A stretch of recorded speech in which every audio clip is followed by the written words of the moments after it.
Hadirin Bapak Ibu peserta alumni Himpunan Santri Alumni Darussalah dan simpatisan, memasuki acara selanjutnya, yaitu sambutan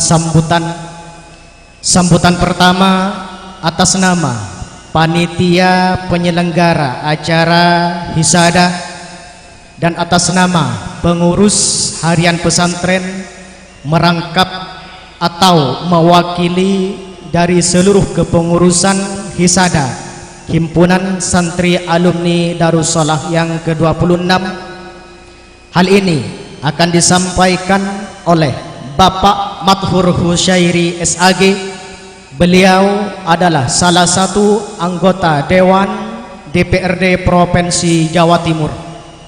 Kepada Bapak Mathur Husyairi kami haturkan.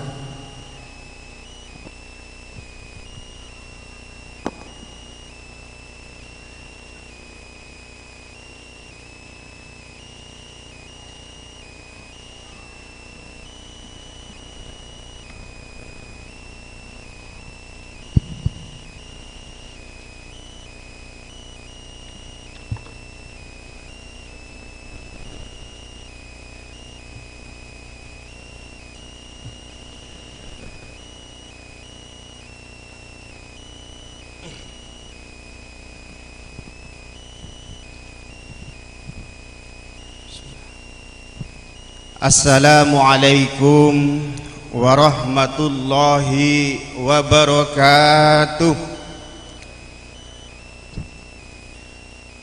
Bismillah walhamdulillah, la hawla wa la quwwata illa billah.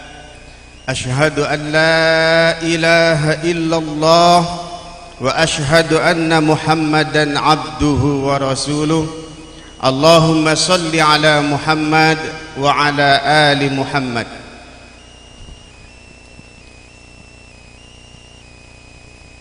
Yang saya hormati keluarga besar pengasuh pesantren Darussalah An-Nawawiyah Pakong, Al-Mukarram Kiai Haji Soleh Sinwani BA. Yang saya hormati Al-Mukarram Kiai Haji Zahid Abdullah, pengasuh pesantren Nurus Sholah Desa Katol Barat, mohon maaf, Desa Katol Timur, Kecamatan Kokop, Kabupaten Bangkalan. Yang saya hormati pula dua narasumber atau penceramah kita, Dr. Syafiq Riza Basalamah LCMA dan Ustadz Salim Al-Muhdor LCMA. Saya penasaran dengan kata Basalamah ini, mudah-mudahan nanti beliau bisa menjelaskan. Penasaran saja. Yang saya hormati para sesepuh, tokoh masyarakat, tokoh agama, Konglangkong, Kelebun Pakong, Kecamatan Modung, Kabupaten Bangkalan, sareng sedajenah para alumni Syekh posisi mangken detih Kelebun juga, karena alumni kita ada yang menjadi kepala desa. Yang saya tahu yang masih aktif itu kepala desa Deluman dan kepala desa Kendeben.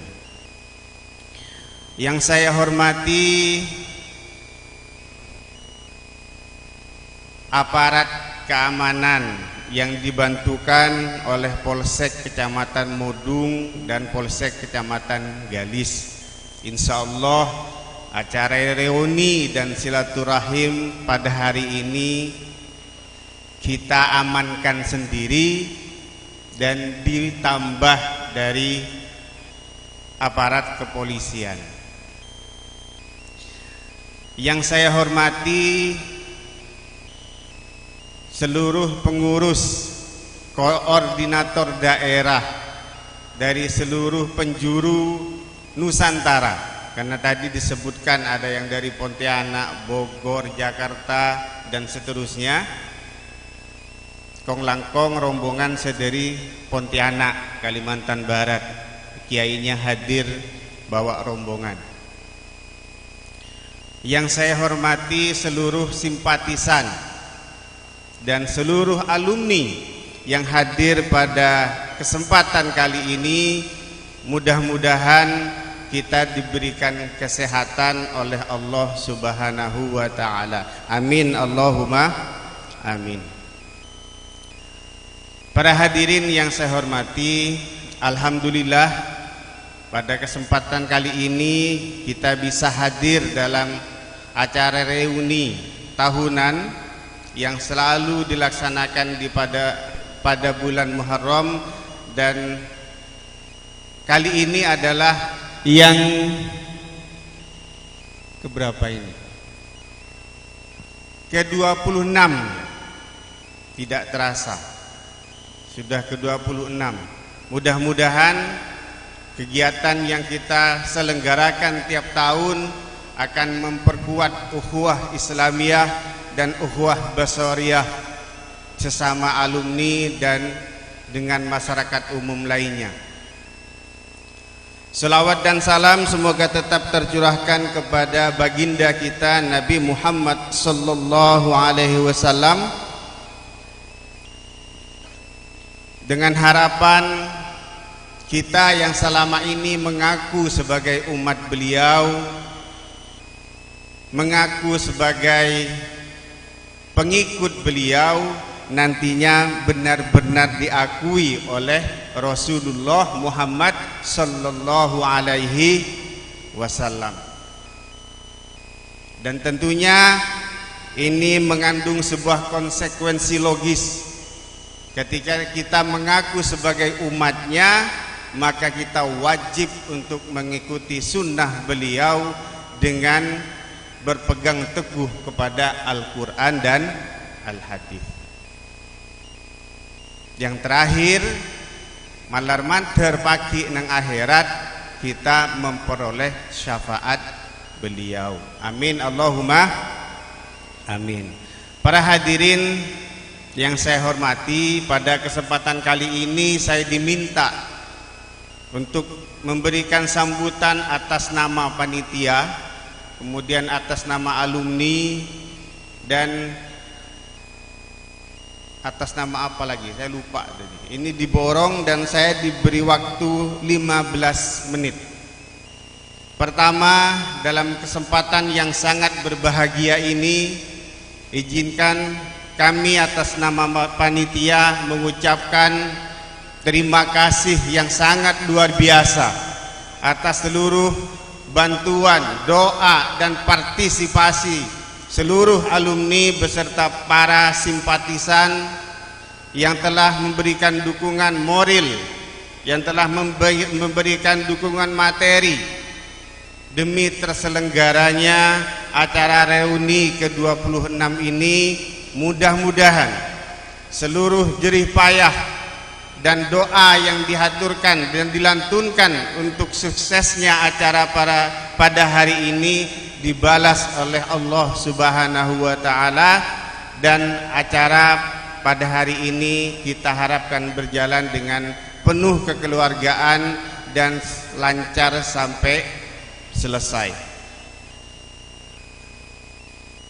Dan permohonan maaf kami tentunya apabila di dalam setiap penyelenggaraan event reuni Hisada ini ditemukan banyak kekurangan, karena kepanitiaan ini dilakukan secara gabungan, keterlibatan santri yang aktif di pesantren dengan kami yang ada di luar dalam naungan sebuah organisasi yang namanya Hisada. Jadi mohon dimaafkan, mohon dimaklumi, karena setiap tahun kepanitiaan ini selalu berganti, dan tentunya tidak luput dari kekurangan, mohon dimaklumi. Yang kedua, saya ingin menyampaikan atas nama alumni pesantren Darussolah An-Nawawiyah, para hadirin yang saya hormati, dunia pesantren kita saat ini penuh tantangan.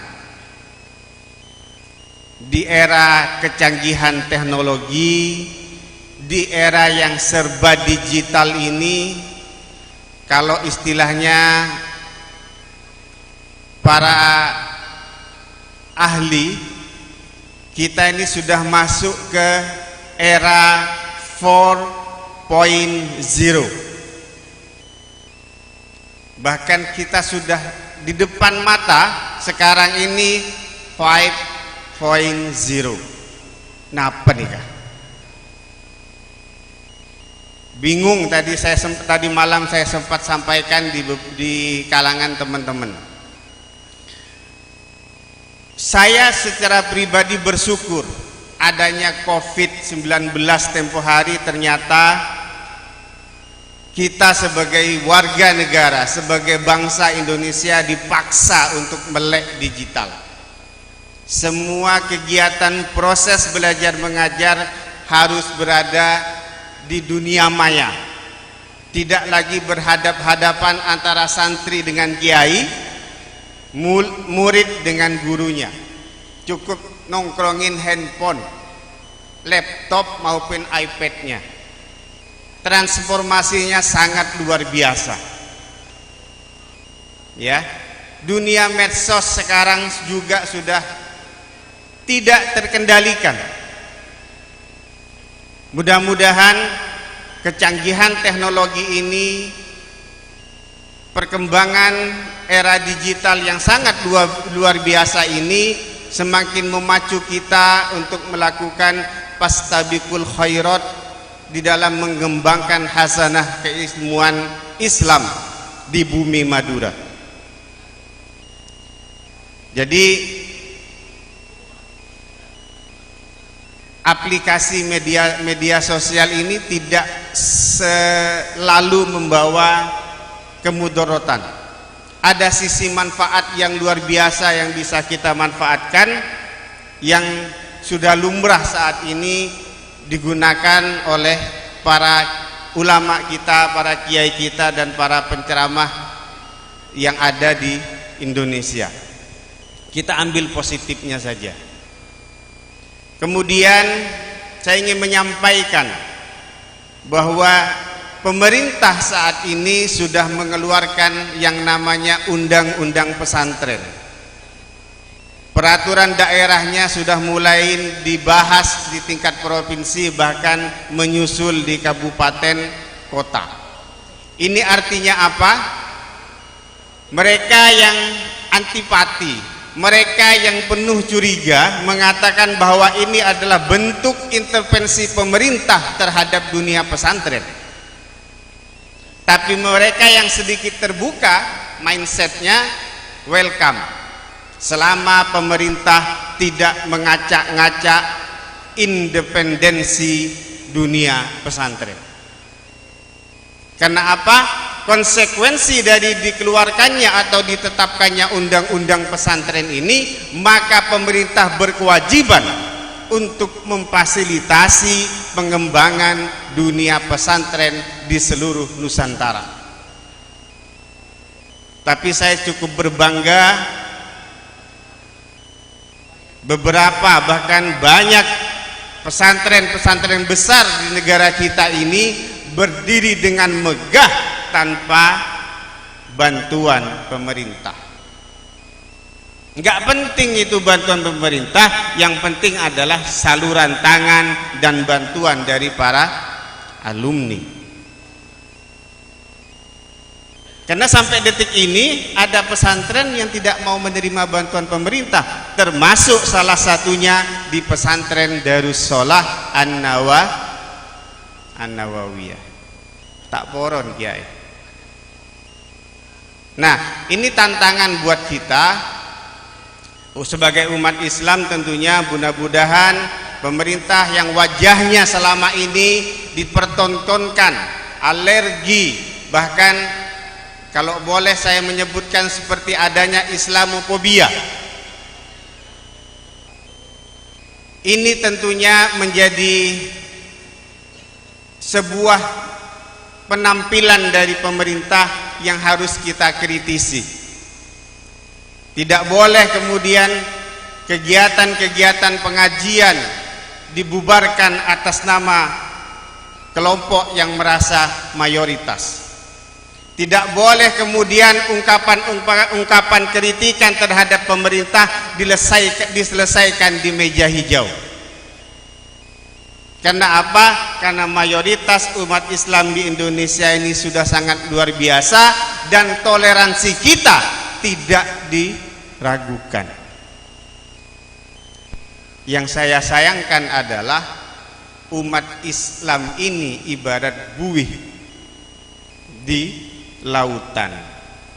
Coba semua ormas Islam ini bersatu untuk kepentingan Islam, partai apapun dia, tapi presidennya kita sepakati bersama, maka kesejahteraan semua urusan perundang-undangan yang berpihak kepada masyarakat, kepada seluruh agama, khususnya kepada umat Islam, itu akan terwujud.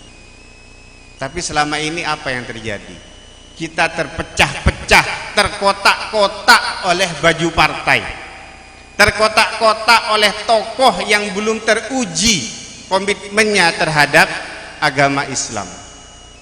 Dua pilpres menjadi pelajaran berharga untuk umat Islam tentunya, karena semua antara kadrun, antara apa satunya itu ya, antara cebong dan kadrun ini sekarang sudah menyatu dalam satu wadah.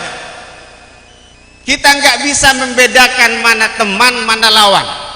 Semua yang ada hanyalah sebuah kepentingan politik, sebuah kepentingan kekuasaan. Tengah-tengah teti umat Islam Kak Dinto dalam menentukan pilihan dalam politik. Menjadilah pemilih yang cerdas, yang kemudian bisa membawa kita kepada sebuah perubahan yang kita harapkan bersama. Jangan sampai baldatun thayyibatun wa rabbun ghafur ini hanya ungkapan di dalam setiap forum tapi tidak pernah kita capai bersama. Maka ini kewajiban kita sebagai umat Islam untuk introspeksi dalam menyalurkan dukungan politiknya ke depan. Nika masuk tahun politik pun panjenengan toreh pada tengah-tengah, pada cerdas untuk menentukan pilihan pon lanceng gelu nih keleki mun berpolitik. Yang kedua, selaku alumni saya pernah berjanji dulu dengan permohonan doa para alumni sedejah, kalau tidak salah di tahun 2020 saya akan menyumbangkan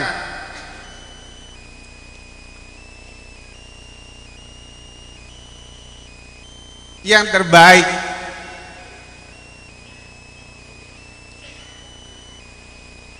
untuk pesantren kita. Alhamdulillah, doa kita terkabulkan.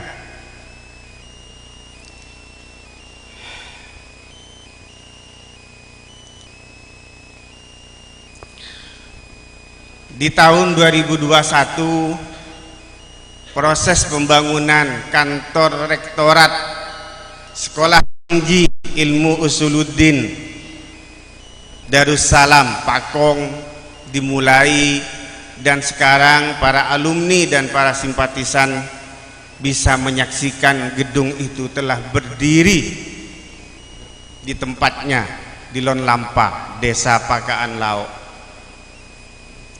Ini baru tahap awal sebagai wujud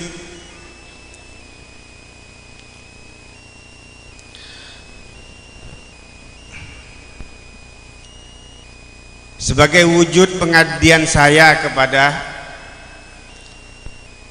para pengasuh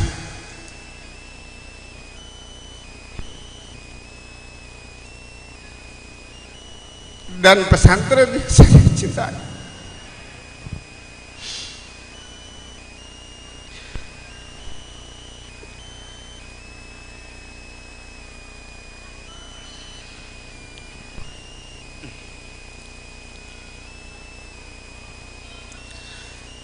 Mudah-mudahan di sisa masa bakti saya di DPRD Provinsi Jawa Timur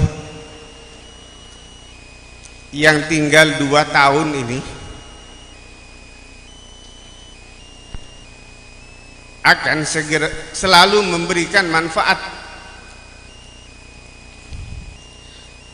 kepada masyarakat, khususnya di Bangkalan dan secara umum di Pulau Madura.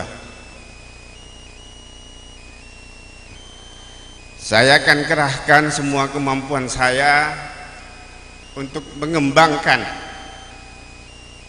Sekolah Tinggi Ilmu Usuluddin selama itu diperkenankan oleh jajaran pengasuh dan jajaran pengurus di yayasan.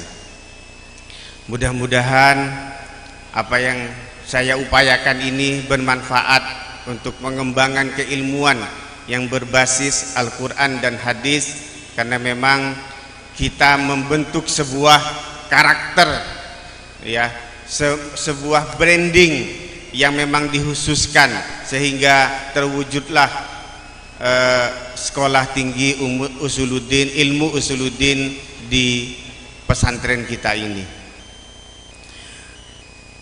Itu saja mungkin yang bisa saya sampaikan karena waktunya sudah hampir habis. Sekali lagi saya berharap kepada seluruh alumni tetap menjaga ukhuwah Islamiyah kita. Gempuran demi gempuran di luaran ini sangat luar biasa.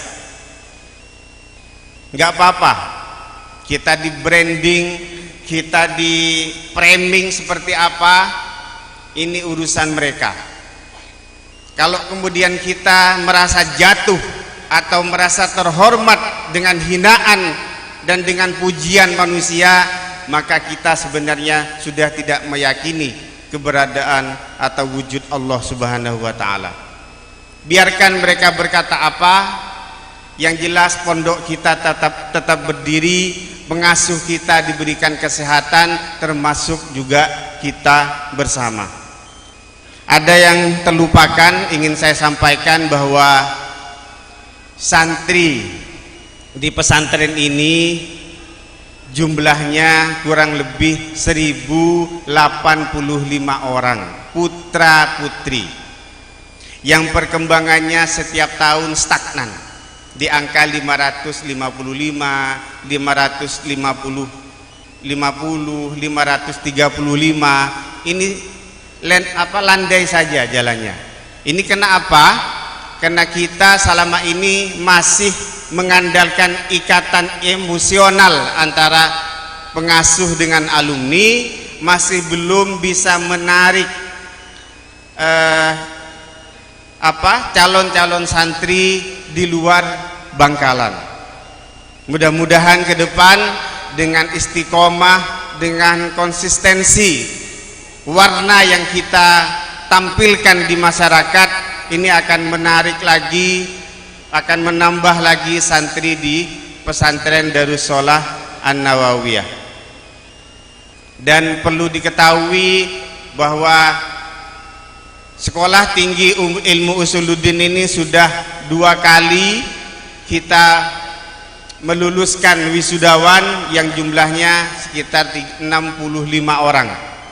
Mudah-mudahan ke depan baik itu MI-nya, MTS-nya, madrasah aliyahnya, dan Sekolah Tinggi Ilmu Usuluddin tambah maju, tambah berkembang, tentunya dengan doa kita bersama. Mahasiswanya juga tidak kalah, ada yang berprestasi di tingkat regional dalam lomba-lomba tahfidz maupun lomba-lomba yang lainnya. Mudah-mudahan ini menjadi sebuah motivasi. Sebenarnya saya minta ke panitia untuk ditampilkan di layar agar ini menjadi daya tarik tersendiri terhadap alumni maupun simpatisan yang hadir pada kesempatan kali ini. Itu saja yang bisa saya sampaikan, kurang lebihnya saya mohon maaf. Wallahul muwaffiq ila aqwamit thoriq. Wassalamualaikum warahmatullahi wabarakatuh.